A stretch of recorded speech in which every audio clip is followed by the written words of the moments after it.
Welcome to our most recent installment of Facebook Live. This time we're going to be discussing Irish resources available at American Ancestors. My name is Lindsay Fulton. I oversee all the research and library services here at American Ancestors and the New England Historic Genealogical Society. I'll be moderating today's event. We are a nonprofit organization supported by our members and donors. We provide resources and expertise in nearly all aspects of family history and are pleased to offer such programming to our members and friends around the world.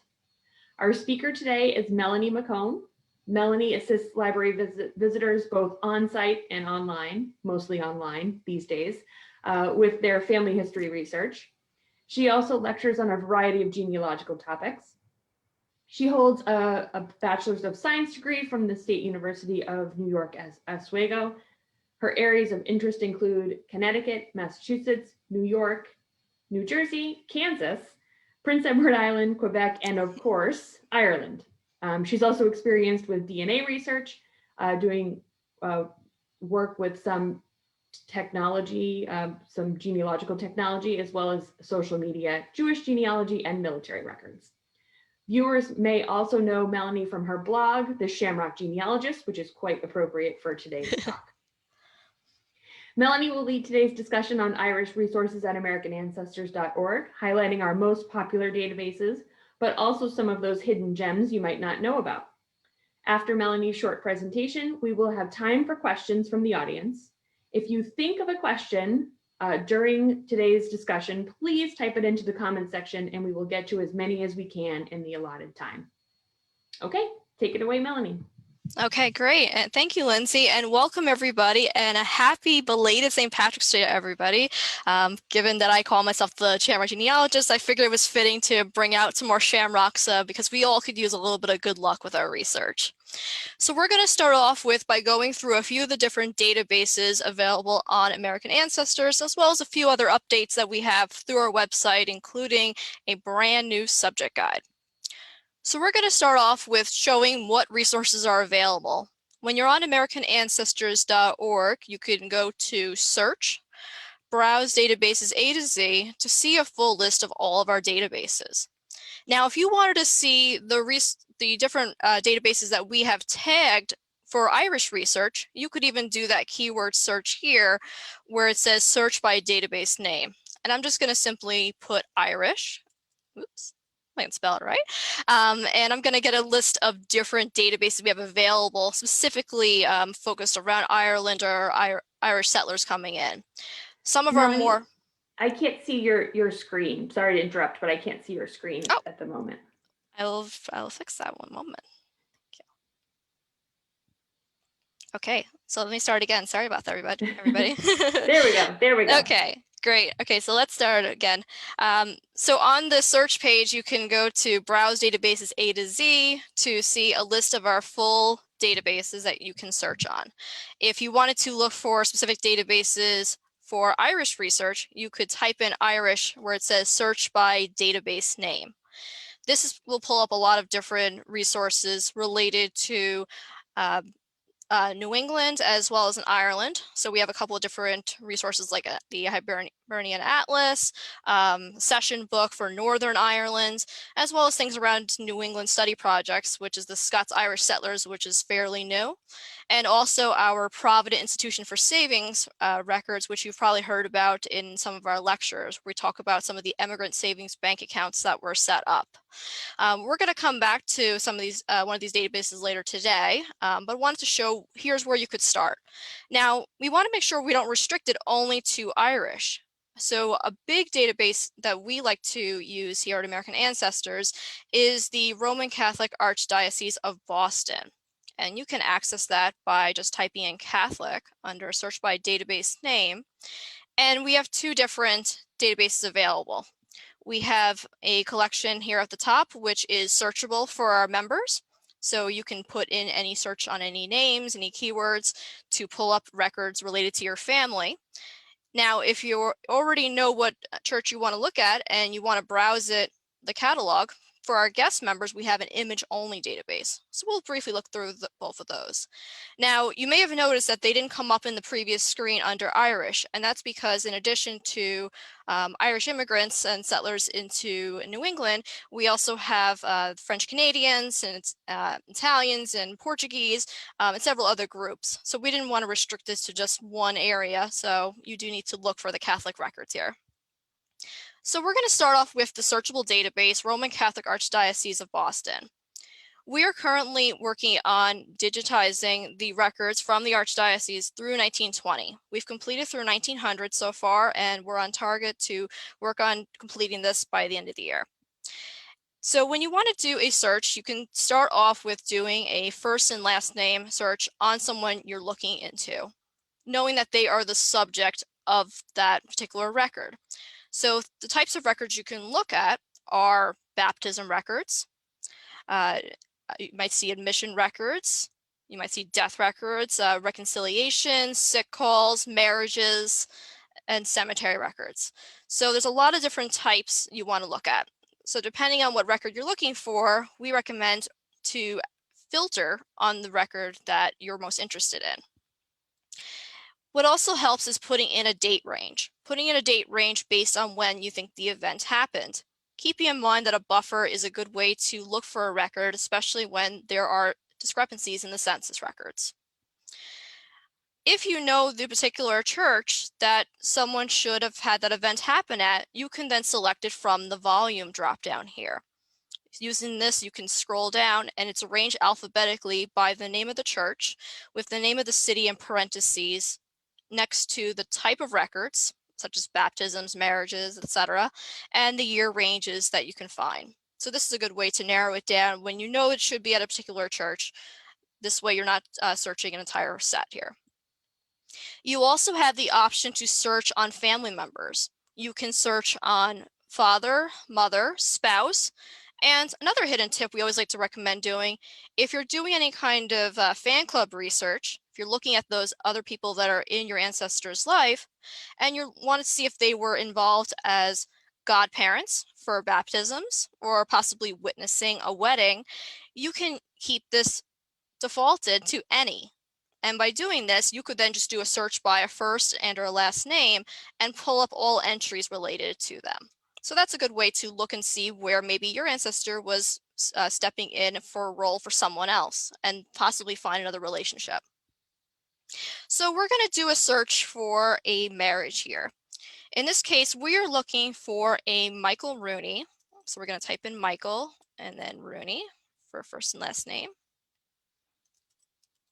And what we know is that before the 1900 census, he roughly immigrated about 1894, 1895. So we're going to give a little bit of a range here, starting about 1895. And we notice he's already married by 1900. So we're going to use that end date to cap off here.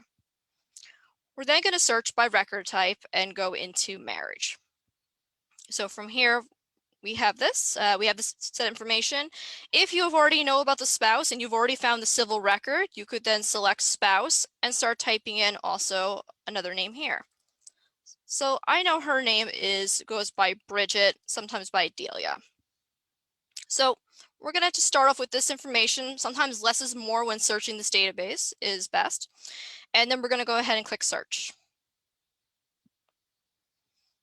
So as we can see, we got a lot of different records. So we want to make sure that we're filtering. What helps us to make sure is we move these little filter sliders all the way over to exact, where we know we're looking for something very specific. So we're definitely looking for a marriage. So we're going to slide that over. And you're seeing the number count is starting to go down. And we're also going to note the date range is also coming over to exact here. So now it's starting to get a little more manageable. And now if you think you have an exact match on the name, knowing that there could be some variations, you can also slide that over to exact. However, I recommend starting broad and then narrowing it down. So now we've narrowed it down to 2 really good results that we're getting on American Ancestors. So, and if I scroll down, the first result doesn't look very good. We have a Mary Breslin as the spouse. We noticed that the name should be a Bridget or a Delia. So that's not a good match. But we go down to the second entry and we find a Delia McGurk. Now, We can see some basic information here from the search results page, and we can also go and click on the link to see the transcript. So from here on the transcript, you can see that we have included the base information that's coming off the record, including the parents' names and the witnesses. And when there is a Latin notation for the names, we've also transliterated that in English as well. So this way, if you don't read Latin, we've already done the hard work for that. We always want to make sure we go ahead and click in view to see the full image. So if we scroll down here, we see that their marriage record is at the very bottom. And yes, it's in Latin, but we've already kind of figured out most of this. So we have Michael O'Rooney, and he's the resident of Boston, and he is the son of Michael and Mary, which matches up with what we know about him. And he married a Delia McCurk, and she was also of Boston. This is just the Latin version of like same location, like ditto, Iadem, and notes that she is the daughter of also a Michael and an Ellen. And also we see the witnesses. So this is really key information that we're getting out of the church records that you're not going to see in the civil records. So here we have a Francisco, which is Latin for Francis McCurk, who is actually her brother, and an Effie Mooney. The Mooneys tend to have a lot of relations with this family, so she was possibly living close by and was commonly being involved. So that's one way we can search on the searchable collection here. We're now going to go back to American Ancestors and go to the image only collection next. So when we go on back here, we go back to search, browse databases A to Z. Type in Catholic for search by database name, and now we're going to go to the image only. So this collection is available to all guest members, and it's very much based on the same idea like you see on Family Search and other sites where there's a catalog. So you do need to know the name of the church and a rough time period when you should be looking for something. So we're going to go ahead and scroll down a little bit to one of the records here, and we're going to go through Holy Cross. Holy Cross was one of the largest churches in the Boston area, so very common you find if anybody was in the Boston area, they might have chosen to take their children to be baptized there. And then if you happen to know the page number, you can put this in here if you have any kind of citation from like a genealogy, or you can just go ahead and click browse. This will then open it up just like a book. And what we want to do is we want to see if there's any kind of, sometimes you'll see that there's handwritten indexes. In this case, it's not. So the best way to view these earlier records where someone hasn't already done a handwritten index is to look at the dates. So by following chronologically, you can actually start to find the record you're looking for.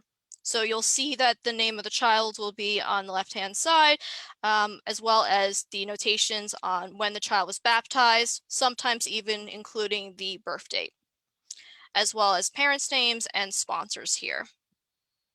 So this is a great way to do a lot of research into early Irish immigrants, especially after the famine when a lot of them were coming over, is to browse the different books and to keep looking for more family. I find that sometimes it's the best way to continue to look for additional children that may have been missed amongst your records, especially if you're going in between censuses.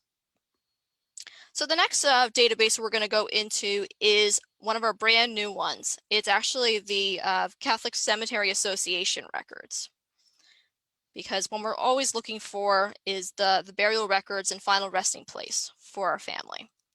So again, if we go into find Catholic here, and we go into Massachusetts Catholic Cemetery Association records, 1833 to 1940. So these are going to take you up a little more contemporary here. And we're still in the process of uploading this database. But if you scroll down underneath, you can actually see the different cemeteries that we have already put online. So the ones that are bolded are included in this collection right here. And one thing we do want to note is that Holy Cross is quite large, so it is a partial list. So if you haven't found someone in there today, please keep checking back, because we're going to be adding periodical updates as we get everything scanned and indexed. We have a wonderful volunteer team that does all the indexing for our records, so there's always human eyes on each of the different records that are being done. What's also really interesting is next to these collections is for some of them you can even pull up the maps. And these maps are a really great way to visualize exactly where is the cemetery. So this is using information off of the ArcGIS system here. So we can see that here is the cemetery and here are some of the different crossroads. This is a really great way if you're starting to map out where your family is located. You can see where the nearest cemetery is at that time, since that's possibly where they could be buried, is the nearest one. So it gives us a good visual here. And you can basically mark, keep zeroing it out to see what else is around in the general area. Okay, so let's go back to our database here. So we are now going to go ahead and start to do a search. So similar to what we saw for the church records, you can do a search on a name here. And then for the different record types, we're going to be doing, burials that are coming up in the cemeteries. And similarly, what we saw with the church records, you can go under volume and select the specific cemetery that you're interested in. So if you were looking at Holy Cross or maybe another cemetery and you know that they should be there, you could filter on that book. A lot of the records we have are related to the interments. So this is when the bodies were being put into the plots. So they list typically the names of who was interned, as well as information such as exactly where, the grave, and the date of burial, and sometimes even date of death. We also have records related to lot sales. So very much like we think of doing like land deed research, well, there were deeds that were being done for selling lots in cemeteries. So this is a good way to see if where's there maybe an open place in someone's lot where they sold off to someone else, where they just didn't have a need for that grave. So those lot sales can show where there's might have been a transfer between different individuals as well. So we're going to do a search and we're going to look for a Catherine O'Brien. Nice Irish sounding name. So we type in the first and last name here. And we know that she had died in 1894. So we're going to keep it just 1894, and we can use the first years for to and from to look for them, for her. And then we're going to click search. Okay, so we have a lot of different records. So similar to what we did for the church records, we're going to slide these little filter over, all the way over to the right to make sure we're getting only 1894. And if we feel pretty good about the name, we're going to move it over here as well. Okay, so now we've narrowed down results to only 7 really good ones here. And we're going to look at the ones for July. Now, we have 2 different entries for her that we noticed in the July entry, the 728. We have lot sales and burials, and we also have the regular burial record. So we're going to take a look at each of these. So we're going to go ahead and we're going to view the image. Just going to open this up. And then we're going to go into the list. So keeping in mind that a lot of interment registers may look like this, where you're just going to see names on a page and some basic information. So you do need to have an idea of when they died and possibly other information such as their age to know if you have the right Catherine O'Brien in this case. So here we have a Catherine O'Brien, and she was age 65. I'll make this a little bigger here. And we can see that there's some information here on the right-hand side. Now, because this is from Holy Cross, it's a huge cemetery, there is a little bit of a directional that's being given on where this is taking place. So this is 38 north of Lake. So there are different like streets that are in the cemetery that you need to use to help find a particular grave. So this is a good way to know so you're not walking all the way through the entire cemetery. It might take you days to get through everything. And on the right-hand side, we see further information about the grave. So the actual grave that's in. So we see that she is in grave 7. And we notice that there's a directional that's being carried over like ditto marks here. So 7 west. So that lets us know that she would be in that 7th grave over in the section 38 north. Now, if we wanted to find more about a particular, about that lot sale that we saw and see maybe, who she's buried with, that's a good place to check. So we're going to go back to our results and we're going to go into this lot sale notation we have here. Okay, so now if we're going to zoom in here, and then we're going to look, and then here we have Catherine O'Brien, and we know because we have her age here as well, noted here, 65 in grave 7. So on July 28th, 1894. And we notice that she's with several different people here. So she's with the MacIver family. And that may make us question, well, was she actually a MacIver? Did she marry an O'Brien and then this is her family? Or is she simply just having a grave? So that, more questions than, need to be asked. But at least it gives you a sense of who else is in the grave with her. So she's in grave 7 along with 2 other individuals. So we may need to look into that further to see if, well, did she actually know the MacIvers, or did they have an open area in the grave for her to be buried? We can also see on the right-hand side who actually bought the lot. So here we see on July 13th, 1894, there was a lot sale by a Bernard J. MacIver, and even notes the address. Now, we think there's a connection with Bernard and Catherine because I actually found her death record and it noted this exact address. So this is a great way to pair up different people you're finding by location to see if there is something else that should be investigated. We may dismiss it at first and say, like, well, not the same name, but given that it's at the same address, there may be some reason why they know each other and why she was chosen to be buried with his family members. And it notes here exactly what he bought. So he bought 2 graves on the Path 38 North Lake Avenue. And by looking at this lot sale, sometimes this can help us decipher the interment list, which can be a little bit hard to read at times. So we want to take a look at this a little further. And sometimes you'll look at these little notes or stamps that the cemetery will add in, such as this lot was put under perpetual care, which means they're gonna mow the area and keep it nice and pretty. You pay for that when you buy these graves. So that means it's probably going to be in good shape for a long time because it's under that perpetual care. Okay.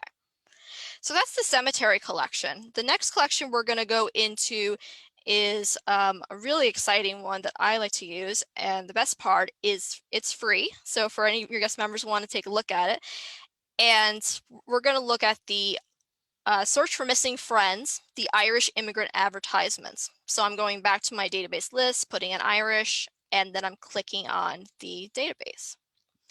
So what happening was that there was a column in the paper where families were looking for their lost Irish relatives or friends that came either to America or to Canada even, and they lost touch with them.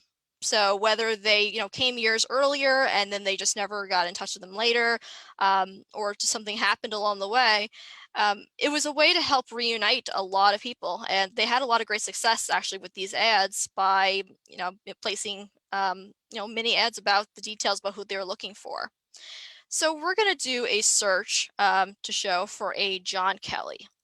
Now, one thing to keep in mind when using this database is, especially with these very common names, is you need to verify the information because there's a lot of common names in here. So before you book that ticket to Ireland with the location, make sure that that's your person because sometimes there's a lot of common names that are going to be added in here. It can be easy to possibly add the wrong person by accident.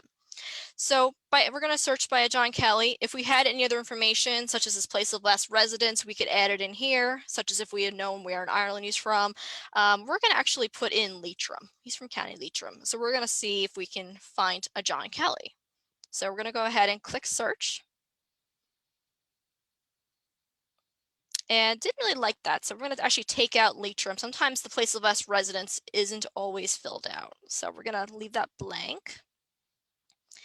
Okay, great. And we're going to see a lot of John Kellys. I'm going to filter this one more time here to 132 records. Okay, great. And now we do see some Leitrim. So what happens is the location, if it's not exact, doesn't always come up. So we're going to take a look at this particular record here. And you'll see that the people that are being indexed in this database, they could be the person being looked for. They could be the person that put the ad in. They could be another relative. So in this case here, we see a John Kelly, who was a son of John Kelly of Banagher in County Leitrim, formerly a member of the Revenue Police in the town of Skryne, County Sligo, who emigrated to the United States at some period within the last 9 years and is now supposed to be a member of some of the New York regiments commanded by the late General Corcoran. Any information respecting him will be thankfully received by his sister, Catherine Kelly, care of Patrick McGowan, Eastport, Maine. So in a lot of cases with these ads, you get biographical details about how they're related, a rough time period of when they may have came to the US or even Canada, other relations, so his sister is looking for him. And sometimes you'll even see an address of where someone should get in touch. So in this case, she's saying care of Patrick McGowan. So possibly someone that's living near her that was, would have been taking any kind of correspondence, but knowing that she's likely in Eastport, Maine at this time, even though it's not explicitly stated. So, and you can see when you look at a lot of these other articles that, they didn't have to be in New England, they could be anywhere. Here was of a Mrs. Frances Mullen, who left Athlone County, Westmeath, came to Brooklyn, New York 7 years ago. Any information to the whereabouts of her will be gratefully received by her daughter, Bridget Mullen, Mattoon, Coles County, Illinois. So here you can see there's definitely been some migration going on where someone has come through New York and her daughter is in the Midwest. So there's definitely a lot of good information here. And then as you get into later ads, especially the later years, you sometimes even see full addresses, such as here, their brother's 93 Short Street, Boston, Massachusetts. So you could even use this against city directories and census records to try to figure out the history of a particular location where someone might have stayed in. So it's a really valuable collection, and definitely encourage you to take a look, especially if you have an idea of where someone came from. Now, the next database we're going to go into is actually our external databases. We have several databases that we have partnered on with several different organizations so that you can actually access these right from home. Some of the recent databases we've been opening up, especially due to COVID-19, include early American newspapers, which covers from 1690 to 1876, which is really great for looking at those early records. History Geo, which shows a lot of good maps for original landowners, records for Quebec and Parchment, as well as some of our ProQuest databases, Fold3, Newspapers.com, Jewish Advocate. So obviously, as ProQuest has been renewing this access period, we'll have periodic access update on our website as well as we start to get back to normal at some point. Now, if we scroll down a little bit further, we can see we have other newspapers that we have here, such as Genealogy Quebec and Marquee Biographies. And we're going to look into the Irish Newspaper Archives. Yes, we have a whole newspaper collection site that you can access from home for newspapers in Ireland. So when you're searching for someone, it really helps to have some background on where you think they came from, maybe at least a county, to know if you have the right family member here. So as it's keying up and loading up here, there's a lot of good ways you can search this site. And here, I kind of skipped ahead a little here. So on the main page, you have a few options. You have a search bar at the top area here where you can search on a particular name, even if you want to search a particular town to see what's going on in the news, to pull up different records. You also have the option to browse newspapers. So if I click on this browse here, I could even click into individual papers that I want to look into, whether it's the Irish Press, it's newspapers in Belfast, Kerry, Leitrim. So you could go either fully national papers or even go down to more of the county-wide papers. And up at the very top, you even have this ribbon bar, which shows you by dates. Yes, there are papers available here all the way through current. So you could read the latest news going on in Ireland right now and see what's going on. So, and if you want to keep going back, you just click on this little ribbon at the very top. And if you wanted to navigate, let's say you wanted to go all the way to, like around the 1920s, which a very exciting time here. And from here, then you can then click into individual newspapers based on what you filtered over on the left-hand side. Now, I previously did a search here, and when we want to do a search, we go back to our main page. And I like to start off with putting the name of the person you're researching in quotation marks. We want to make it like an exact phrase. So in this case, there's a very specific person I've always been loving researching in Ireland, and that is one of my cousins, Bernard Corcoran. And he's actually from the same townland that my great-grandfather was from. My great-grandfather had actually escorted him back back to Ireland after World War I, because Bernard was actually blinded by a grenade during that time. So he needed to be accompanied go back safely. So who else better to have than one of your cousins that lives in the same townland as your parents? So since we have that information on knowing the townland, I'm even gonna add in the townland here when we do a search. And then we go ahead and click on that magnifying glass. Now, speed up a little bit of searching because there is a lot of site traffic due to St. Patrick's Day, and they also just did a recent website update. You could see I have a few really interesting articles that came up out here. And while it's tempting just to look at the oldest articles first, there also were articles that had recently published as recently as 2018. And this was such a surprise when I found this one. And I'll share some of these articles that I've downloaded offline to show you here. So someone had actually taken the time and write about his time in World War I. So Bernard Corcoran, the Fighting 69th, which was an Irish infantry, noting exactly, he started off with what a man Bernard J. Corcoran was. So I could tell he's so excited about my relative too. So, and he's saying that, he was a blind World War veteran and he was a native of Dillonstown, Annagassan, and he had lived in Baltimore. And what's great about this information was, in addition to saying that when he emigrated to New York in 1911 and he enlisted in the Army, talked about that where he was blinded during the war, which was a really great detail when I was researching that. It even went on to talk about what happened afterward. So this filled in actually a lot of gaps for my research, because it noted about he actually went on to an Army hospital for the blind that was established at Evergreen. He even led and it doesn't say here, but he actually led an orchestra of other disabled veterans, including several that were blind. So he was really a very interesting person. I felt like he didn't let it stop him, what had happened to him, and he continued to be involved with the American Legion and the Disabled American War Veterans.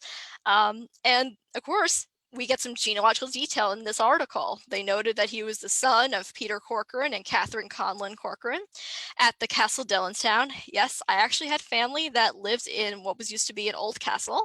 They actually have inscriptions of some of the old occupants on there, which is really cool when you see that.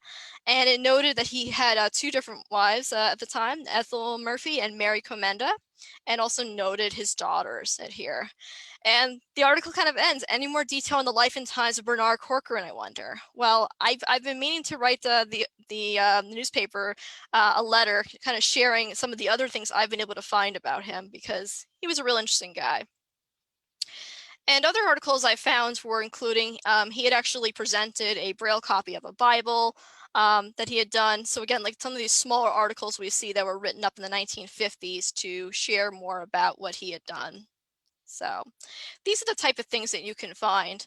Now, so keep in mind that even if someone had emigrated over to the United States, it is very possible that they may be written about in the newspapers. I even had a newspaper article about my great-grandfather that, because he had family that was still behind in Dillonstown, they talked about him and his connection to the local priest, and had down to his funeral arrangements exactly. So I highly encourage you to take a look at this valuable database to find newspaper articles about your Irish. So we're going to go back to AmericanAncestors.org. I'm going to show you our latest and greatest subject guide that I mentioned earlier, and then we're going to turn it over to some questions, because I'm sure you all want to know more about how to find your Irish. When you want to find the subject guide, if you go under the Learn, and you'll want to make sure you're logged in as a free guest account. If you go to Expert Subject Guides for Family History Research, you then can scroll down and you will see one for Irish genealogy. I recently updated this with updates that we had. Murray Daly, retired senior genealogist, had written the previous version, and I've made some updates along the way with different databases and collections that you can use to find your Irish. And these are going to include things like how-to guides, vital records, always looking for all those different vital records, especially through the General Register Office in the Republic as well as in Northern Ireland. Resources for Prony, Catholic records, other church records, such if you're looking for Presbyterian, Church of Ireland, Quaker records, burial records, and census substitutes, immigration records, military, land records. I mean, you can see the sky is the limit with what you can find. And the best part about it is this guide is completely free. And Trisha is actually sharing in the comments with you the link to this guide here, so you can go ahead and download it. I find that having a guide in one place can be a really great way to jumpstart your research and see where you can turn to find out more. So we'll take it over to questions now to see how I can help you find out more about your Irish. Thank you so much, Melanie. That was great. A very good overview of what we have to offer at American Ancestors for your Irish ancestors. One quick item from Erin. She just asked if you could walk through very quickly how to get to those external databases again. Oh, sure. Absolutely, though. So yes, I don't think I showed exactly the full path. So yes, if you go onto library and you go to databases at the library, there is going to be a link here. You can start off with just this library databases at home. And then from here, now you can see the link. So yeah, thanks, Erin, for pointing that out. So now you can get down to here, and then you can scroll down to the database you want to see. And then if you go down a little bit towards the end, you see the Irish Newspaper Archives. Great. Thank you so much. That's very helpful. So we had a question early on from John, and John is asking if there is a good resource you can name for my Irish ancestors who came to Ireland around 1800 and mostly left for the United States around 1824. Okay, so they came a lot earlier. So I think if you're trying to look at very early Irish settlers, what I typically like to do is getting into some of the records at the county level where they settled. So things I would look for would be, did they have any land deeds? Sometimes you do get a little bit of luck if they named where they were coming from at that time. As a resource, county history, sometimes by using a cluster approach about where Irish were coming from a particular area, that might give you at least a lead on a county. And sometimes even we have to turn to other resources like DNA, where we find, especially when there's not much of a paper trail, DNA can be a real helpful way to see if there are any other cousins that may have stayed behind in Ireland or had other descendants from a particular line where they've already identified that research. So there's definitely more to find, but yeah, that's what I would do is try to ground them in the location where they settled first, exhaust the research at the local level, and then start to look at other areas before you start jumping over to Ireland. Great, thank you.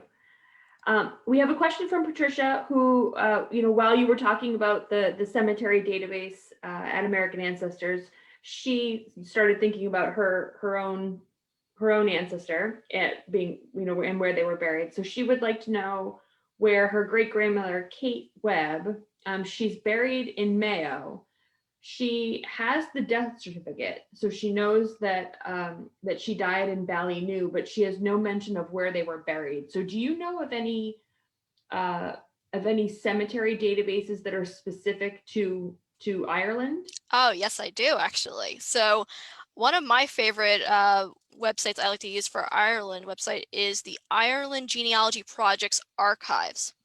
So this actually is completely volunteer run site where different people adopt a county. So what you'd want to look at in this case here is to see under County Mayo, you can see what cemetery records they've done. And what will happen is typically a volunteer will actually pick a cemetery and mow the rows and get all the photographs of all the headstones and upload them into like usually either a text file or sometimes they even have photographs as well. So this would be a good place to start to see if the cemetery's already been covered. I believe there's also another site, I think it's called irishheadstones.com, if I remember correctly. So there are a couple other sites that do cover, yeah, didn't like that. Let me try and Google here. I think there is another one here. Gravestones.ie. That was one I was thinking of, though. So that's another site I would take a look at. So yeah, see if Gravestones.ie I think has some of them. Actually, this shows you how to buy it. So that one. But yeah, the Ireland Genealogy Project is probably the first one I would really start to exhaust first. And sometimes when in doubt, even like using like different groups like on Facebook, see if you could find anybody that's really local to the area, because it's possible they might just be able to go and take a look at the cemetery for you. I know that some of the really older cemeteries, depending where they are, might be a little bit overgrown. So you may need to contact also the local historical societies and see if maybe someone's already done that work and they published it in a journal as well, noting those inscriptions. Great. This is just reminding me of something that happened to me when I went to Ireland. My great grandmother was from County Leitrim. She lived in a town called Mohill, and there were several cemeteries in the area, and we didn't know, where everyone was buried. When we got to one of the cemeteries, and they had an index. Like there was a sign that had an index of where everyone was buried and all of the names, so you didn't have to like go roaming around. It was the most amazing thing ever. That's great. I'm sure that doesn't happen all the time. So I got lucky with that particular area. So That's great. Yes. So we had a few questions that were specific to like certain ancestors. Like I'm looking for John Murphy, who married Catherine Kelly. But I think the question really is how do we determine, what's the best way to determine maiden names of our ancestors, especially when there's everyone's name is so common? That's a good question. So several pronged approach where I would take, though. First thing I would do is I would gather all the death records for all the children in hopes that one of them at least has has died at a contemporary time period where, one, there's going to be a death record, because in some states there is not going to be any death records that early, and two, that they're detailed enough they might have given at least the mother's maiden name. I find that if you say you have a family of like 10 children, even if you get only a couple of them, that might reveal the maiden name in one way. Second, I would look at unique maiden names for middle names of the children. Sometimes that gives you an idea of a possible maiden name that might have been carried on. Third, I look at baptism sponsors and witnesses. See who's important in your family, in their family's life. There's probably a very good reason why. Why would someone trust to have your child go to someone in the event of your death? Well, you'd hope it was a relative. So in a lot of cases, that could be a married sibling in that case, and which might lead you to the maiden name.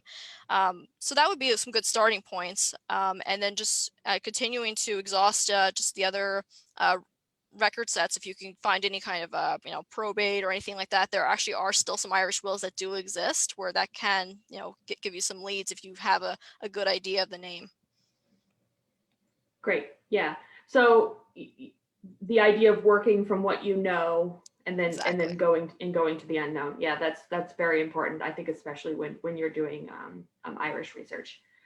So Sandy asked a question about, so she is an ancestor named David Kell, and he was born in County Antrim in 1716.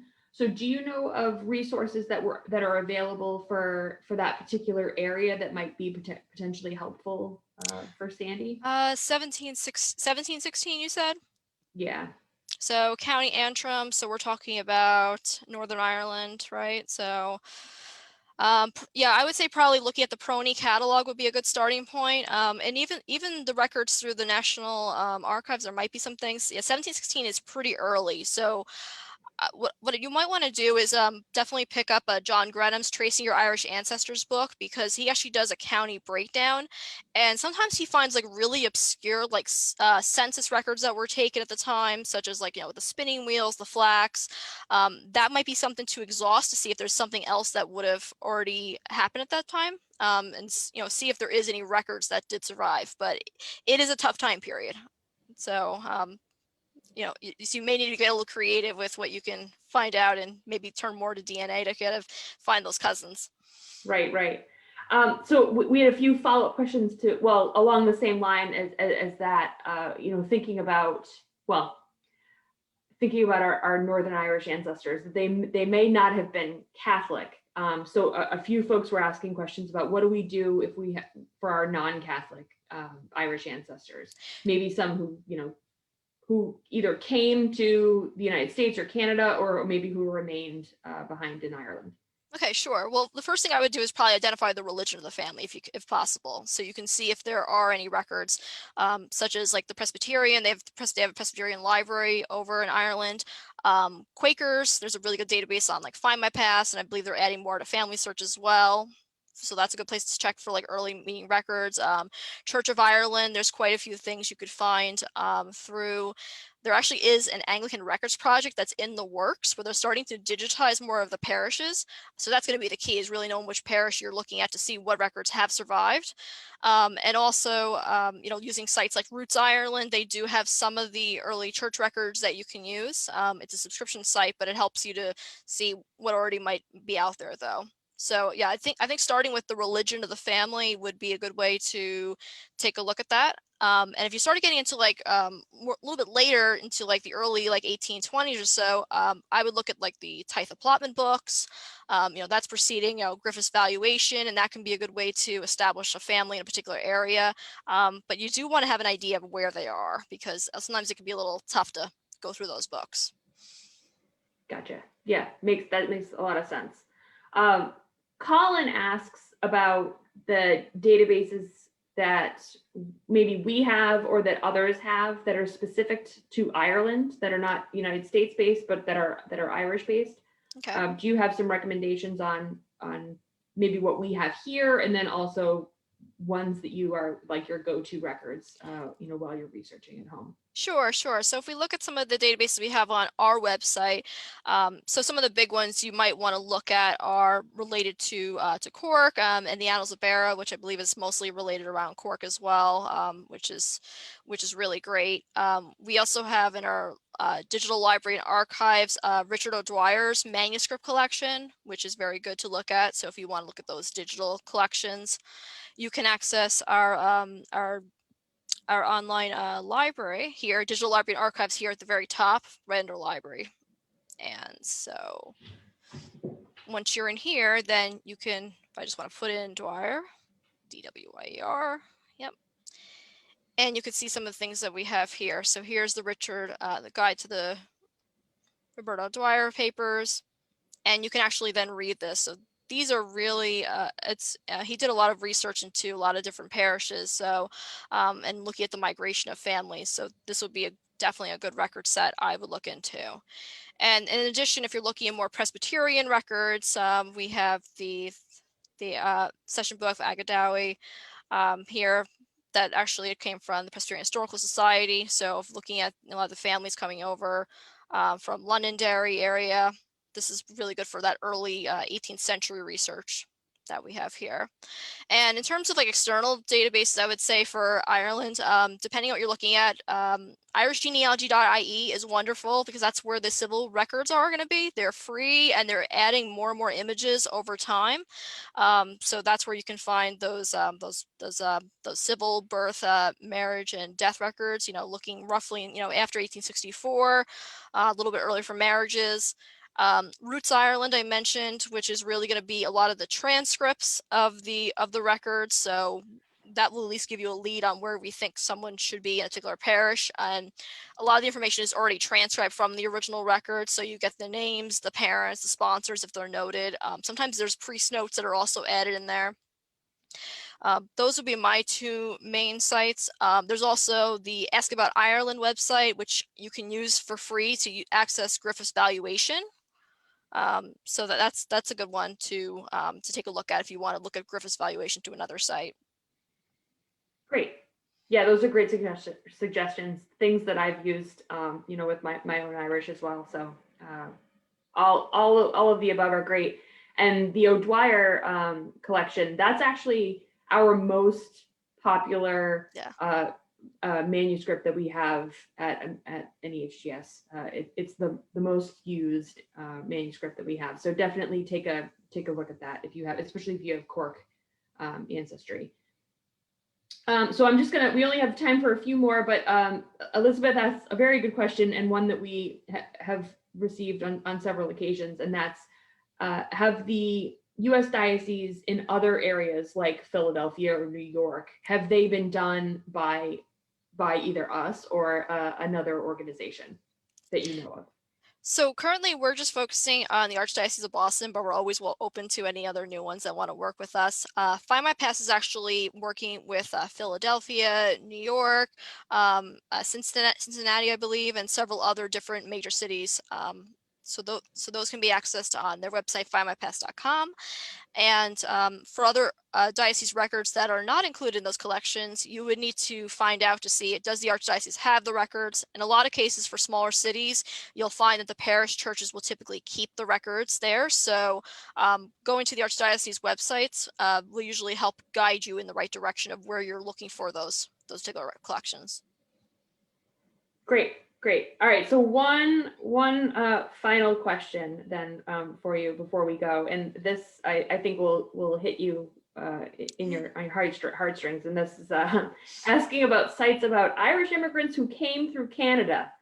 Okay. Do you have any suggestions for that? Okay, yeah, so it really depends on what provinces they went through, because each of them are going to be a little bit different. So yes, I personally have a lot of heartstrings, because my people, my Irish people, most of them came through Prince Edward Island, Canada. So like one of the sites I like to use is actually a newspaper website, islandnewspapers.ca. It's hosted by the Robertson Library at the University of Prince Edward Island, and it's really great because the obituaries and other articles are very detailed and talk about the immigration. I find that to be a great resource. Obviously, you also want to look at, depending on, later 19th century, looking at those border crossing documents. That can be key with trying to look at when families were moving from Canada over to the US. You can at least track them back into Canada and figure out where were they. Were they settling in, Atlantic Canada for a short time, or another province? So the key is really kind of trying to figure out where they are starting to settle.